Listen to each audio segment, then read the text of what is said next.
If you have $1,000 or more of credit card debt, don't go and jump into a 0% APR credit card.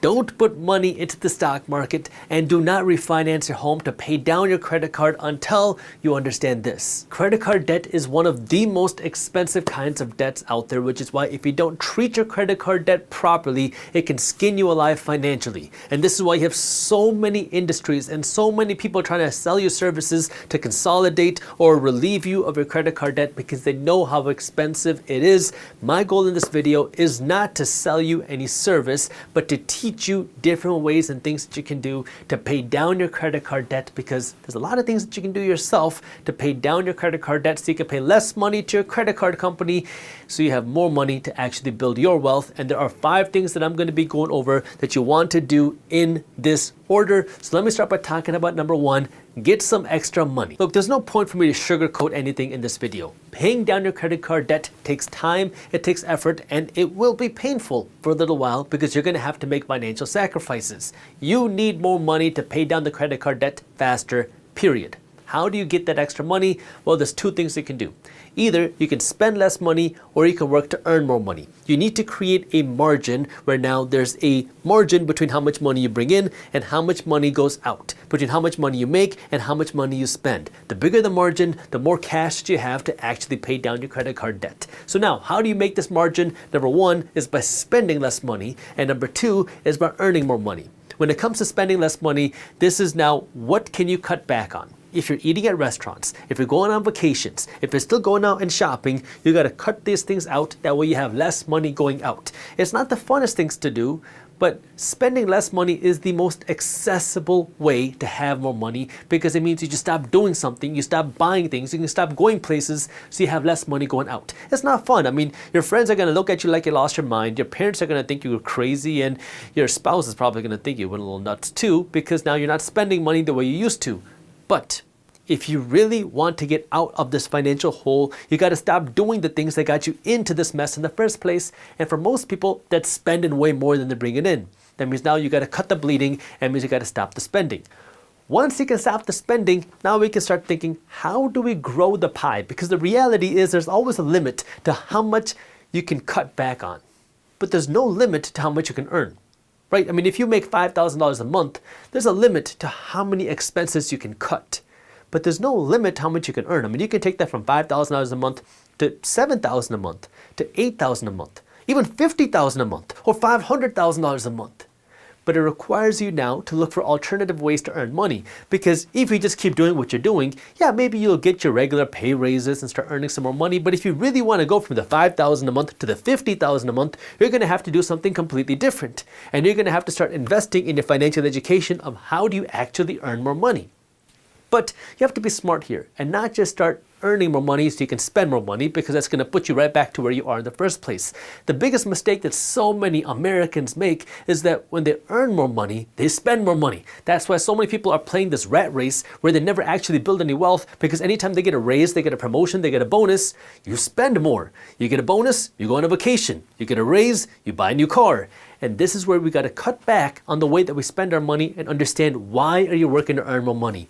Right now, you got to earn more money, that way you can pay down this credit card debt. How can you earn this more money? Well, there's a whole bunch of freelancing agencies on the internet where you can do things. Maybe you can do the accounting for a company. If you're good at graphic design, you can build designs for a company. Maybe you can be a virtual assistant for a company. There's a lot of different types of services for peoples with all different types of skills that you can sell these services to businesses who need that help. Now, you can work on your own pace, you can work on your own schedule, and you can set your own prices, but it's a way for you to start earning more money. Maybe you work additionally at your job. Maybe you work a second job. Maybe you create your own business idea and you start marketing this. That way you can start earning more money. You got to earn more money and spend less money so you have a bigger margin. That way you have more cash to pay down your credit card debt, which brings me to number 2. Now use this margin smartly. Let me show you the easiest way for you to become a deca millionaire. You take $110 a month. Then you take this money and you're going to invest it where you can get a minimum 20% annual return on your money. And if you do this for 40 years, you are going to have over $11 million in your account. Pretty simple, right? Well, I already know what you're thinking. Jaspreet, where in the world am I going to find an extra $110 a month? No, you're probably not thinking that, because when you see these types of numbers, you're not going to be struggling to figure out where you can find that extra $110 a month. You will find this money. The question is, where can you get a consistent 20% return on your money year after year after year? Well, do you know somebody who is doing that? Your credit card company. Your credit card company who's charging you 20, 21, 22, 25% a year in interest is the company that is making millions off of the dollars that you are spending. This is where you have to understand the importance and the severity of this credit card debt and not treat it lightly. This is where now, when you create the margin that we were talking about in step one, where now you're spending less than what you're bringing in and you're working to make more money, you have a bigger margin. What are you going to do with this extra cash? And so many people in this instance will say, well, I also want to start investing. Should I put my money into the stock market? Should I use my money to go out and start investing in real estate? Should I go out and do something else? No. If you have credit card debt, the first thing you want to do before you think about investing your money into the stock market, before you think about buying ETFs, before you think about buying index funds, before you go out and start investing your money into real estate, is to pay this down ASAP, because your credit card debt is skinning you alive. The average historical return in the stock market and the real estate market is somewhere between 7 to 10% a year. This is what most investors are aiming for when they invest their money into the stock market or the real estate market. Does this guarantee you're going to get a 7 to 10% return? No. But when you pay down your debt, you're getting a guaranteed return. Because if you can pay down your debt 1 year early, that's a guaranteed 20% return.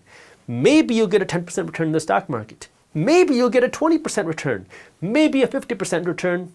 But you can also lose 20% of your money too. This is where you have to understand that before you go out and start investing your money, you want to take this margin now, this extra cash that you have, and you need to use it to pay down this debt ASAP.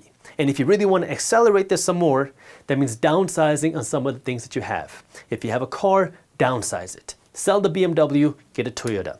If you have a big home, if you have a big and expensive home, downsize to something that's more manageable. If you have a whole bunch of things in your basement or your house that's just collecting dust, sell it. Turn this excess stuff into cash, then take that cash and pay down that debt sooner, because every dollar you pay faster above the minimum payment, well, that's money that you no longer have to pay interest on. And the faster you can pay down this principal balance, the faster you can stop paying interest. And the faster you can stop paying interest, the faster your credit card debt will stop skinning you alive. And the faster your credit card debt stops skinning you alive, the faster you're going to be able to invest your money to actually grow it and build your wealth. Right now, the credit card companies are investing their money by lending it out to you, which is how they are getting rich. I want you to stop making them rich and then start making yourself rich. But before you start making yourself rich by this, you got to zero yourself out. The way you do that is by paying down your credit card debt. Now, once you do pay down your credit card debt, by all means, go out and start investing. We even have a free ebook in Market Insiders about how to start investing. But don't start investing until you pay down your credit card debt. If you want to read this free ebook on how to start investing after you pay down your credit card debt, I'll put the link to how you can join down in the description below. Number 3, once you have your internal financial system in place, this is where now you can consider moving your credit card debt to a 0% APR credit card or something like that. The way that these 0% APR cards work is they will give you 0% APR for 6 months, 12 months, maybe 18 months, depending on what the card or the promotion is.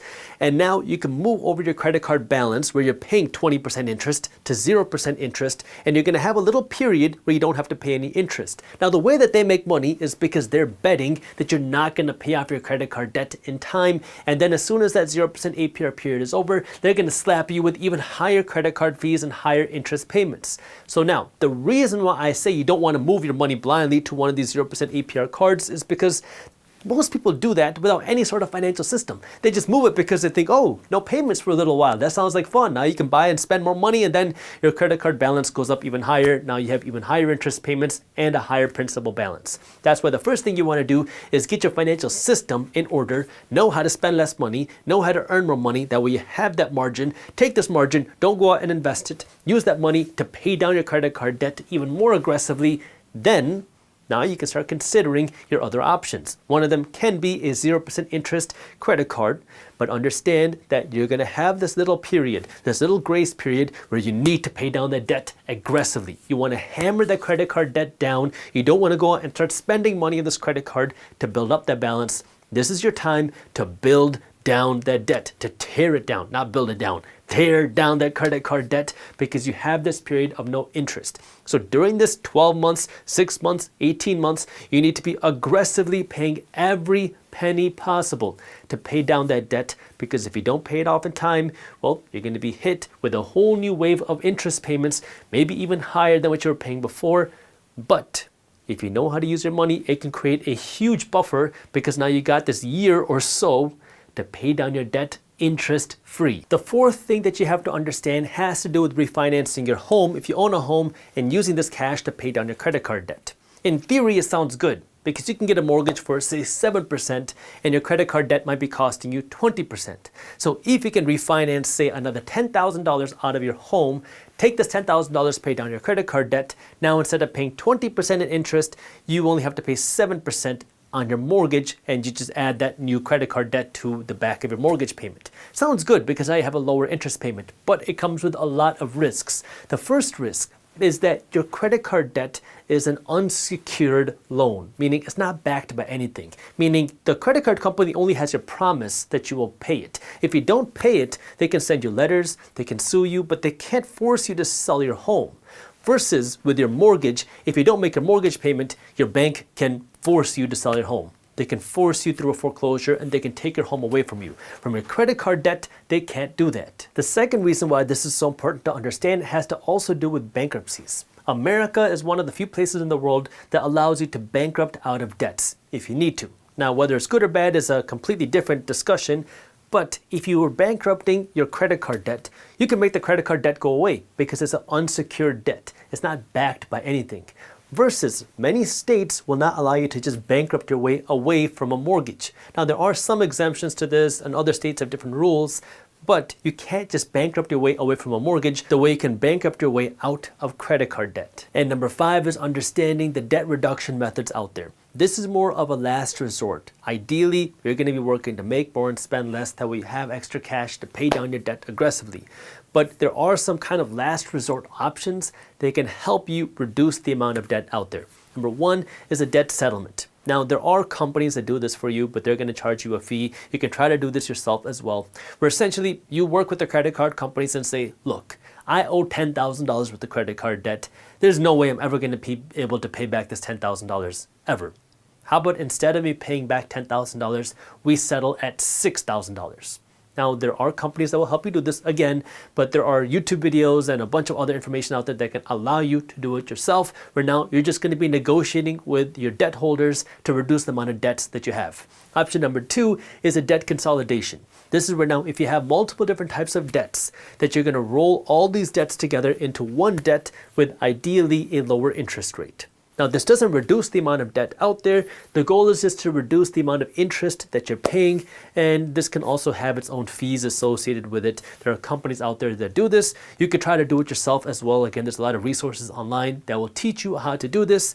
But again, it's not going to make the debt go away. Its goal is just to reduce it into one monthly payment. The best way to pay it down is to work to earn more and spend less. These are 2 options that can help make it a little bit easier. And then you have option number 3, which if you really have no other option, you can consider bankrupting your finances, bankrupting your way out of the credit card debt.